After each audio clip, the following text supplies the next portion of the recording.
Il est 23 h à Paris, 17 h à New York, où une prise de parole est particulièrement attendue, celle du président ukrainien Volodymyr Zelensky.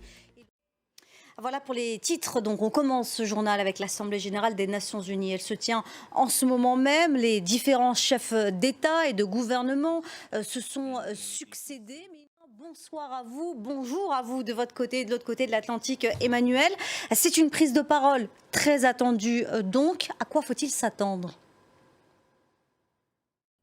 Une prise de parole donc très attendue. On vous retrouvera un peu plus tard, Emmanuel Saint-Martin, pour commenter avec nous une fois que cette prise de parole aura été diffusée, sera passée du côté des Nations Unies. En tout cas, cette prise de parole, elle fait suite au discours de Vladimir Poutine ce mercredi, un discours qui a fait couler beaucoup d'encre et qui fait froid dans le dos pour certains Russes. Vladimir Poutine a annoncé il y a quelques heures vouloir mobiliser 300 000 réservistes, un discours qui a provoqué dans son pays, vous allez le voir, des manifestations spontanées. Plus de 1100 personnes ont été arrêtées.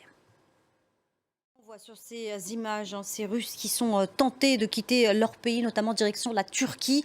C'est justement là que se trouve notre correspondant Ludovic de Foucault. Bonsoir à vous, Ludovic. Est-ce qu'on peut s'attendre à un afflux de ressortissants russes en Turquie dans les prochains jours ?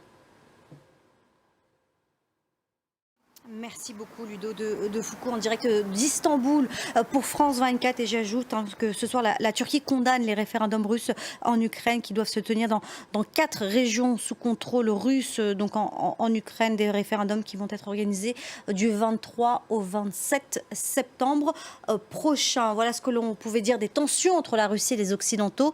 Elles n'en font fort heureusement pas empêcher un astronaute américain et 2 cosmonautes russes de décoller pour la station spatiale internationale. C'était il y a quelques heures à peine. On revoit ça en images avec Étienne Papono.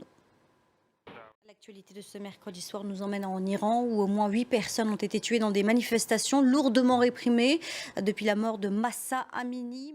Les ennuis continuent pour l'ancien locataire de la Maison Blanche, Donald Trump. Il est poursuivi pour fraude fiscale par la procureure générale de l'État de New York. À chaque procès d'attentat de masse, c'est le moment le plus difficile à entendre, celui des témoignages des victimes. Et pour l'attentat de Nice, ils ont débuté ce mercredi. Durant de longues heures, ils ont raconté à la barre ce qu'ils ont vécu ce 14 juillet 2016. Résumé de la journée d'audience avec notre journaliste Karim Akiki.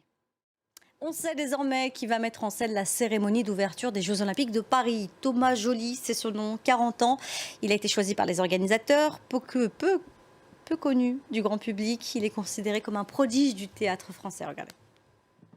C'est la fin de ce journal. L'information revient très vite sur France 24.